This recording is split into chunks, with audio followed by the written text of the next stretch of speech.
बाबा जी प्रणाम। बाबा जी, आत्मा गर्भ में कौन से दिन प्रवेश करती है और कौन से रास्ते से प्रवेश करती है, कौन से द्वार से प्रवेश करती है? परमानंद, उड़ीसा।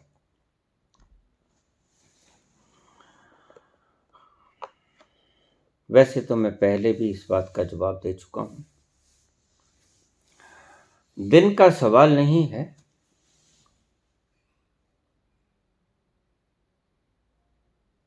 आत्मा तैयार होती है। कब स्पर्म और अंडाणु मिलें,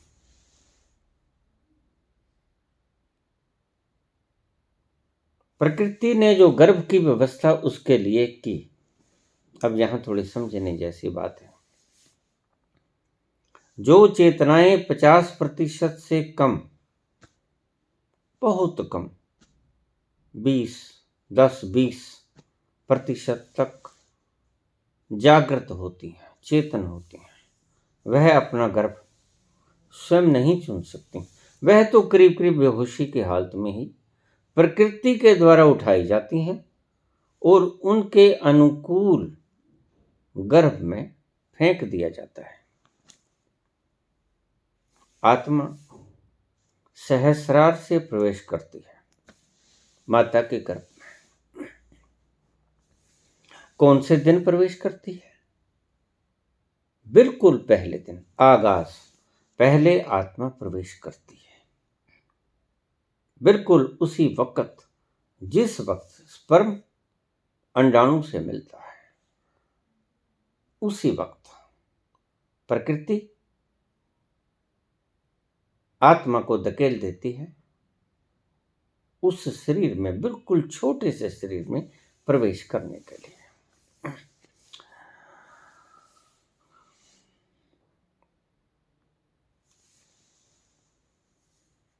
हमने कोई मकान बनाना है।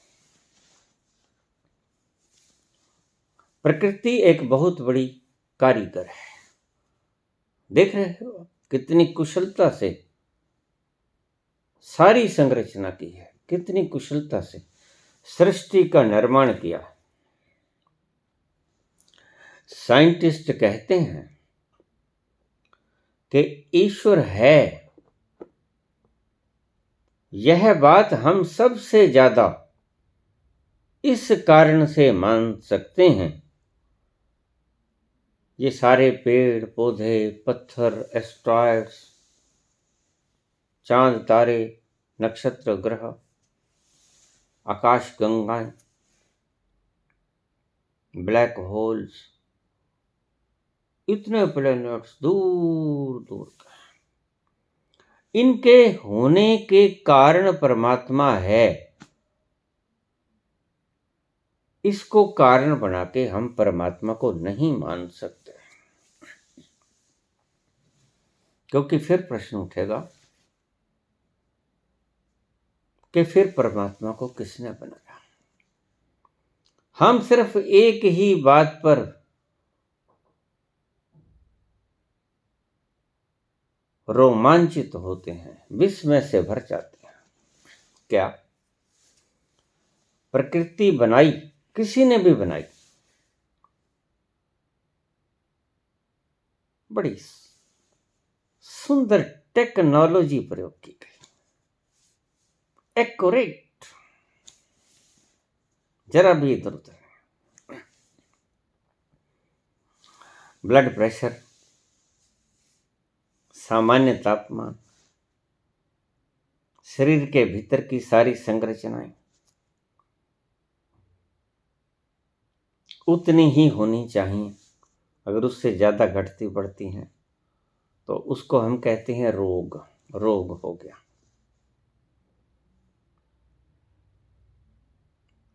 वैज्ञानिक कहते हैं कि हम इसीलिए परमात्मा को स्वीकार नहीं करते कि परमात्मा ने सृष्टि का इतना सुंदर निर्माण किया, नहीं, सुंदरता नहीं, इतना सटीक निर्माण किया। सटीकता से हमें आश्चर्य होता है। कितना जबरदस्त दिमाग होगा उसका जिसने ये मशीनरी बनाई होगी।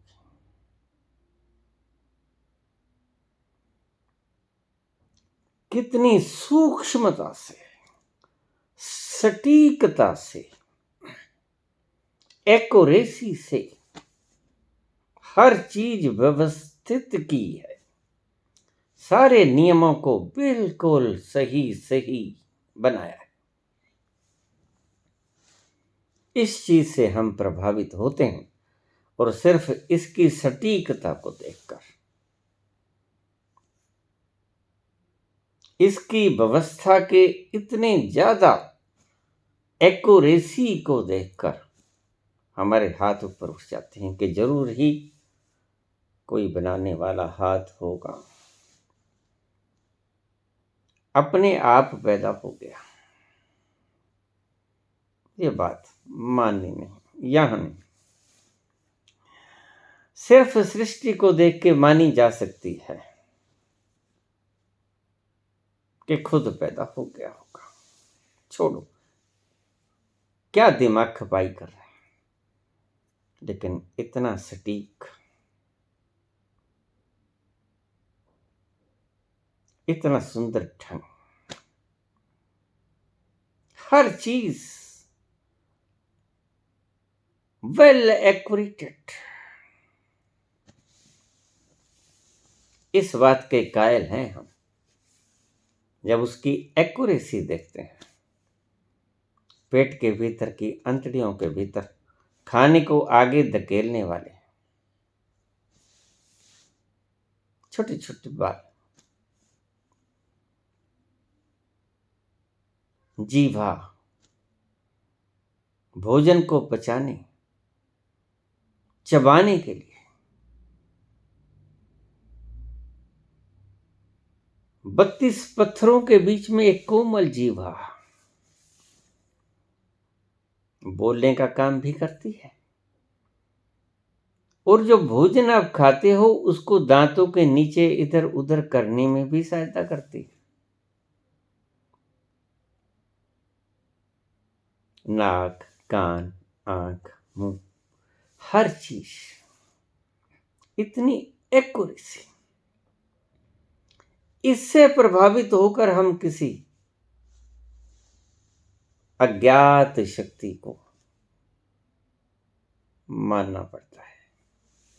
अवश्य ही कोई विशाल वर्द हस्त इसके पीछे होंगे जिसने दिमाग लगाया होगा, और इतना सुंदर दिमाग लगाया होगा, इसलिए उसे सर्वज्ञ कहा गया।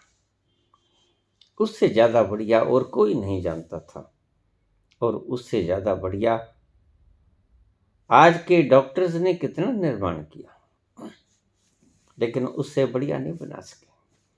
आज तक कोई ऐसी फैक्ट्री नहीं बनी, कितना ही आप खरबों खरबों खरबों रुपया लगा के कोई फैक्ट्री नहीं बना सकते जिसमें एक रोटी डाल दी जाए और वो खून बन के बाहर आए। नहीं बनी।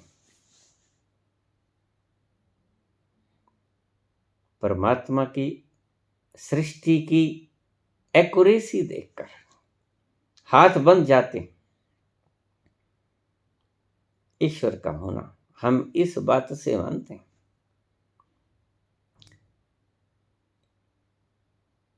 बिखरी बिखरी दुनिया होती तो हमारे पास कोई बात नहीं, बिखर रही है, उथल पुथल सब। एक घर में इधर पड़ा है सारा कुछ, कुर्सी कबाड़ सब, लेकिन एक चीज में व्यवस्थित चीज। कुर्सी की जगह कुर्सी रखी है, मेज की जगह मेज रखा है, प्रकाश जल रहा है, सारे साधन बिल्कुल जगह पे। वहां हमें मानना पड़ता है कि कोई तो है जिसने ये सारी चीजें व्यवस्था के ढंग को अपना के रखी होगी। यहां आकर बुद्धि मानने को मजबूर हो जाती है कि है कुछ, कोई सीक्रेट पावर है जो इतने विशाल ब्रह्मांड को चला रही है।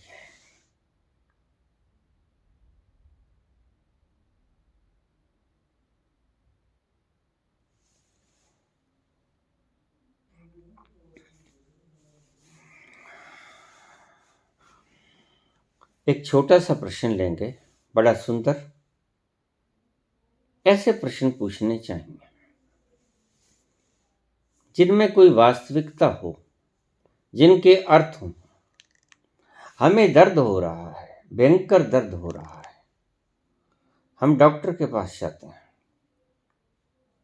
वह डॉक्टर हमें पेन किलर का इंजेक्शन दे देता है,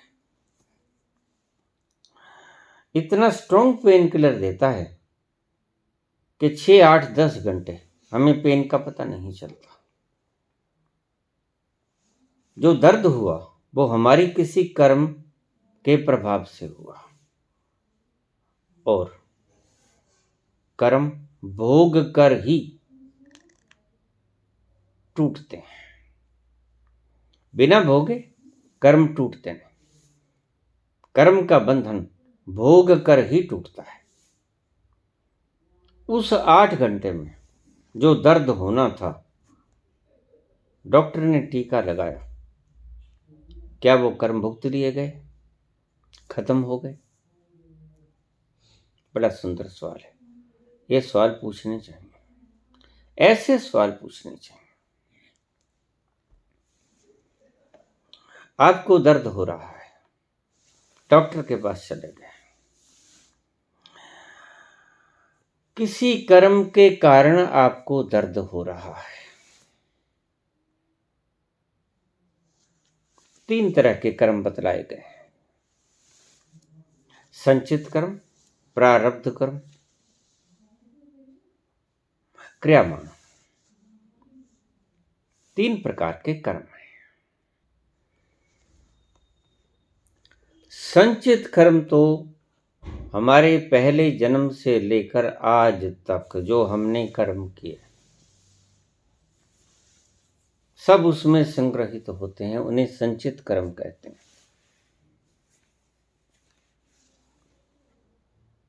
हमारा सूक्ष्म शरीर, उसका रिकॉर्डर, उसमें सारे कर्मों का लेखा जोखा होता है। ये तो संचित कर्म हो गया। प्रारब्ध कर्म, प्रारब्ध कर्म वो है, देखिए, इससे 1 मिनट पहले, इससे 1 क्षण पहले जो मैंने कर्म किया वह प्रारब्ध हो गया। अब 1 क्षण पहले का कर्म अब प्रारब्ध में फीड हो गया। इससे 1 क्षण पहले तक के सारे कर्म प्रारब्ध कर्म वो हैं जो संचित कर्मों में से भोग लिए जाते हैं और बाकी बच जाते हैं, वो है प्रारब्ध कर्म। संचित कर्म समूचे कर्म, समूचे योनियों में किए गए कर्म, समृद्धियां समझ लो। सारे संचित कर्म, सबकी व्यवस्था भीतर रिकॉर्ड है। उनमें से बाकी तो भोग योनियां हैं, उनको छोड़ दो। मनुष्य की योनियों में जैसे ही हम आए, कर्म बनते गए, फल तय होते गए, फल भुगतते गए, नए कर्म बनते गए, रिकॉर्ड होते गए, फलीभूत होते गए, हमने भुगत लिए, माइनस हो गए। सारे मिला जुला के उन संचित कर्मों में से जो भोग लिए गए, वो घटाकर जो बाकी बचते हैं उन्हें कहते हैं प्रारब्ध कर्म। वो बाकी बच गए, जो भोग लिए गए वो समाप्त हो गए।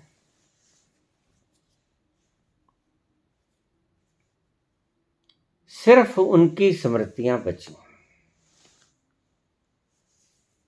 जैसे हम किसी स्थान के ऊपर, फर्श के ऊपर पानी का गिलास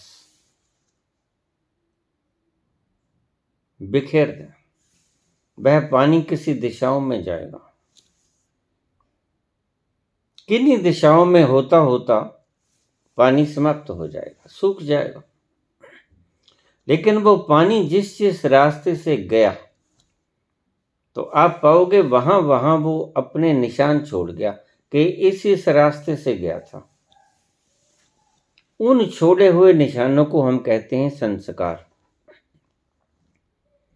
फिर से अगर आप उसी जगह पे पानी गिराओगे, तो पानी उन्हीं उन्हीं रास्तों से जाएगा जिन रास्तों से पहले पानी गया था, क्योंकि वहां की बाधाएं पहले वाले पानी ने हटा दी। रास्ता साफ है, उसी रास्ते से दूसरी बार का पानी भी जाएगा। इन्हें संस्कार कहते हैं। संचित कर्म हमारे पत्थर से लेकर आज तक के, अब तक सभी भीतर संचित हैं। उनमें से कर्म योनि तो कोई है नहीं। मनुष्य योनि से पहले के सारे कर्म सिर्फ स्मृतियां हैं, और मनुष्य योनि के बाद हमारे कर्म जो भोग लिए गए, उनमें से घटाकर जो बाकी बचे, उनको हम कहते हैं प्रारब्ध कर्म। और जो कर्मों की रेखा पड़ गई, जैसे जैसे हमने कर्म किए बार बार बार बार बार बार, तो उनकी रेखा पड़ती गई, उन्हें हम कहते हैं संस्कार। इसलिए मन वही वहीं जाता है जिधर जिधर हम जाने के आदी हैं। जहां जहां हमने पहले पानी बिखेर दिया, वहां एक छोटी सी पतली सी लाइन बन जाएगी, आपको पता भी ना चलेगा। उन संस्कारों को तोड़ना, कर्मों को उस तरफ जाने का मार्ग अवरुद्ध करना। अगर हम उन संस्कारों को छोड़ देंगे, अवेयर हो गए, तो वो संस्कार खत्म हो जाएंगे। वो एडिक्शंस को हम संस्कार कहते हैं, जो हम एडिक्ट हो जाते हैं जिस चीज के, विकारों के हम एडिक्ट हो जाते हैं। विकारों में बार बार जाते हैं, क्रोध करते हैं, काम में जाते हैं, लोभ में जाते हैं, मोह में जाते हैं, इनके हम एडिक्ट हो गए। अहंकार में जाते हैं, ये हमारे संस्कार है, बार बार जाते हैं। इन्हें संस्कार कहते हैं।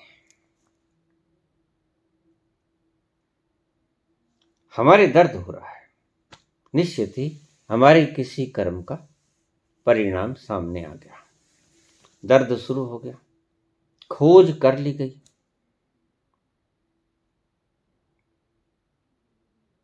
डॉक्टर ने इंजेक्शन दे दिया, हैवी एनाल्जेसिक, दर्द रुक गया 6, 8, 10, 12 घंटे तक।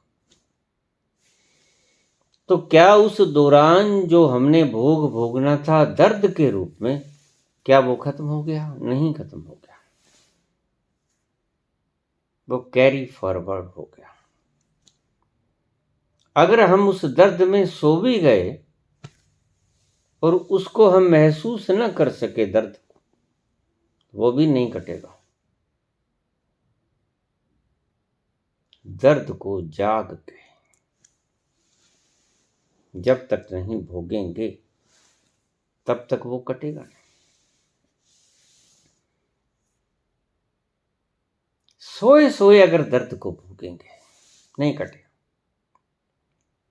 दर्द होते होते हमें नींद आ गई, दर्द की ड्यूरेशन और बढ़ जाएगी, उसे कैरी फॉरवर्ड कर दिया जाएगा। इसको ढंग से समझने का प्रयास करना। ऐसे तो फिर हम सभी दर्दों को नष्ट कर सकते हैं, बड़े स्ट्रॉन्ग एनाल्जेसिक बन गए। और अगर हम हमारे वैज्ञानिक साइंटिस्ट किसी दिन ऐसी पोजीशन पर अगर आ गए, ऐसी दवा इजाद कर ली गई कि दर्द होते समय हम इंजेक्शन लगाया या वो दवा दी और दर्द हुआ ही नहीं, तो परमात्मा आपको वो भोग भुगताने का कोई और रास्ता खोज लेगा। यही कारण है कि पहले जमाने में इतनी बीमारियां नहीं थी, कहाँ थी। आज एक बीमारी का इलाज ढूंढ लेते हैं, दूसरी नई बीमारी इजाद हो जाती है। कहाँ था कोरोना पहले तो हम ट्यूबरकुलोसिस को, टीबी को ही सबसे बड़ी बीमारी मानते थे। उसके बाद कैंसर के बाद पिछले ही सालों में कोरोना आया, और कोरोना को भी हम खोज लेंगे इसका उपाय।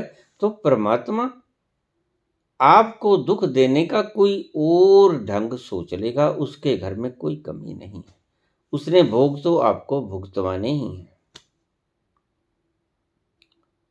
जो सृजन कर सकता है वो आपको कर्मों के भुगतान करने के रास्ते भी खोज सकता है, बना सकता है। इस बात को आप छोड़ दीजिए। लेकिन जिस वक्त में आपने कर्म नहीं भोगा, आपने वो दर्द नहीं सहा, वह कैरी फॉरवर्ड हो जाएगा। पिछले जन्म में हमारे कर्म बाकी रह गए, बाकी हम लेकर प्रारब्ध कर्म के रूप में अगले जन्म में इस शरीर में आ गए। ऐसे मृत्यु भी हो सकती है। और सोना और मरना, इसमें करीब करीब एक बात तो बराबर की है कि हम जागृत नहीं होते। सोते में भी हम मूर्छित होते हैं, मृत्यु में भी हम मूर्छित होते हैं। अगर मर गए तो क्या वो भोग कट जाएंगे, कर्म कट जाएंगे? नहीं कटेंगे। जैसे मरते में वो कर्म नहीं कटेंगे, वैसे ही बेहोशी में भी वो कर्म नहीं कटेंगे।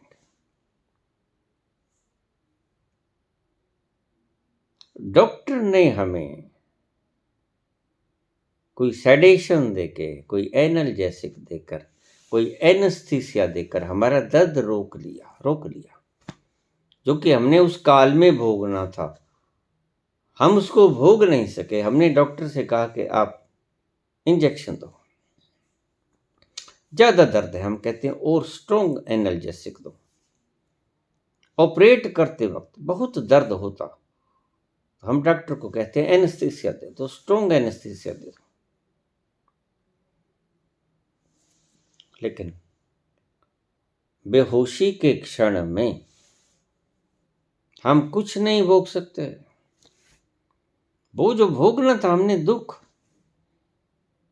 उस क्षण में तो हम बेहोश थे, यानी मूर्छा में थे, यानी सोए हुए थे। तो जो कंडीशन हमारी मरने के वक्त होती है और हमारे सारे बकाया कर्म कैरी फॉरवर्ड हो जाते हैं, वैसे ही इन दवाओं के प्रभाव के तले जो हम दुख झेल नहीं पाते, वह दुख कैरी फॉरवर्ड हो जाता है। और इसका हिसाब वो अच्छी तरह रखता है। उसका भीतर का सेंसिटिव कंप्यूटर बड़ा जबरदस्त है। इसने कितना भोग लिया, कितना भोगना बाकी है, वो अच्छी तरह से जानता है। सो जो हम अपनी, तभी बाबा ने कहा सहस सियाणपा लख होवे ते एक न चले नाल।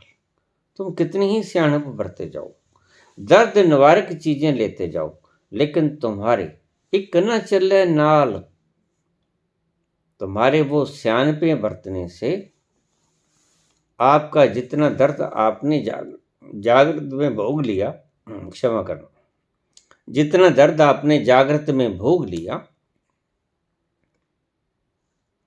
उसके बाद सो गए, बेहोश हो गए या सो गए या मर गए, तो जैसे आगे प्रारब्ध में दूसरे शरीर में हम जाके भोगेंगे, वैसे ही इसी शरीर में वो थोड़ा सा लेट कर देंगे। लेकिन ऐसा नहीं होगा कि दर्द का टीका लग गया और हमारे भोग समाप्त हो गए। ये बड़ी बारीक प्रश्न था, सुंदर प्रश्न था। इसका जवाब अवश्य ही पूछना चाहिए था। अगर हम भोगों को, कर्मों के भोगों को भोगते वक्त उनको रोक देते हैं, तो वो पाज हो जाते हैं, कैरी फॉरवर्ड। फिर हमें, जब हम शुरू होंगे भोगना, तो फिर वो चालू हो जाएंगे। भोगने पड़ते हैं, अवश्य भोगने पड़ते हैं। हमारे किए हुए कर्मों का परिणाम हमें हर हाल में भोगना ही पड़ता है। जैसे दर्द का आपने प्रश्न पूछा,